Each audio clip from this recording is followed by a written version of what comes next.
Hi, my name is Alan Hawkins. I'm a professor of family life at Brigham Young University.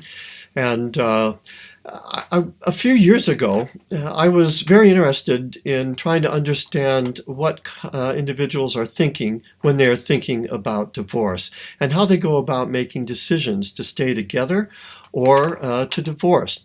But I was quite frustrated. There was very little research out on this topic. So, with a group of researchers from across the country, what we call the National Divorce Decision Making Project, we set out to get some answers to that. We surveyed 3,000 married individuals between the ages of 25 and 50 to see what they were thinking about when they were thinking about divorce, what we call divorce ideation. We found that about half, 25 to 30% of our sample said that in the past they had had serious thoughts about divorce, but not recently. And by the way, about 90% of those said that they were glad that they were still together. About 1% said that they were not glad that they were still together. We also found that 1 in 4 married individuals had had recent thoughts about divorce within the last 6 months. However, we found something interesting, we think, and that is that about half of those thinkers, current thinkers, were really what we would call soft thinkers. Their thoughts were pretty infrequent. Pretty soft. The problems they were experiencing were more common garden variety connection and instrumental problems, none of the serious kinds of problems. And they were pretty hopeful about the relationship and wanted to work hard to save it.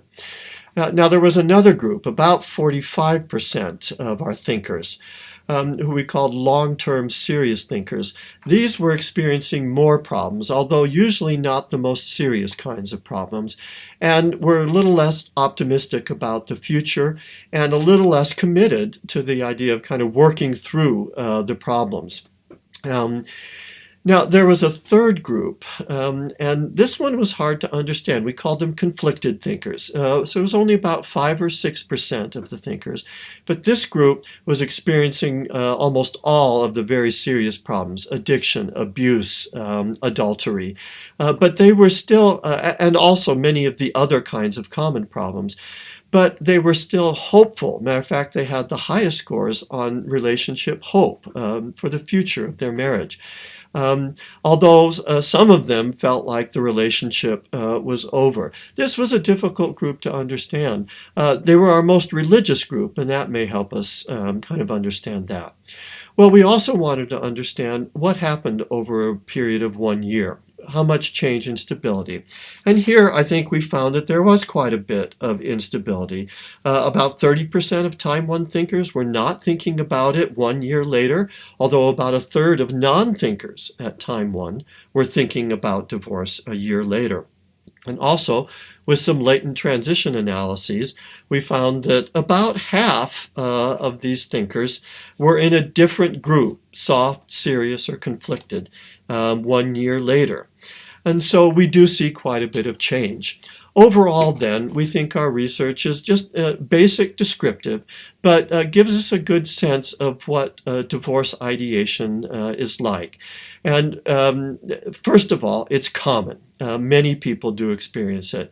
Also, it's dynamic. Where you are at one point in time is not necessarily where you will be a year later. We think this has some implications for therapists and for educators, and we hope that you appreciate and enjoy the research. Thanks.